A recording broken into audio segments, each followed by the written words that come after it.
প্রচন্ড অপমানিত হয়েছেন। ধরুন প্রচন্ড অপমানিত হলেন এবং সেখান থেকে কিচ্ছু করতে ভালো লাগছে না। তখন একটা জিনিস করতে পারেন, জাস্ট চুপ থাকুন। আত্মগ্লানিতে ভুগছেন, চুপ থাকুন। অপমানিত, লজ্জিত, লাঞ্ছিত হয়েছেন, চুপ থাকুন।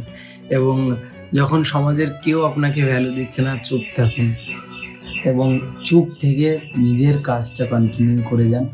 কোনো কোনো দরকার নেই তাকে জবাব দেওয়ার, কোনো উত্তর নেই, কোনো কিচ্ছু দরকার নেই। জাস্ট চুপ থেকে কাজটা করে যান। হয়তোবা একটা সময় আসবে, সময় কথা বলবে। নিজের কাজ কনসিস্টেন্সি রেখে ধীর গতিতে হলেও ধীরে সুস্থে একটা টার্গেট ফিল করে সেখানে কাজ করে যান। জাস্ট চুপ থাকাটা অভ্যাস করুন। প্রত্যেকটা সময় প্রত্যেকটা কথার জবাব দেওয়ার দরকার নেই, জাস্ট জবাব সময় দেবে এবং সেই সময়টাতে গিয়েও তাকে চুপ জবাব দেওয়ার প্রয়োজন মনে পড়বে না। এবং এই রকমই হচ্ছে আমাদের জীবন। তো চুপ থাকুন, চুপ থাকুন, চুপ থাকুন, জাস্ট সাইড।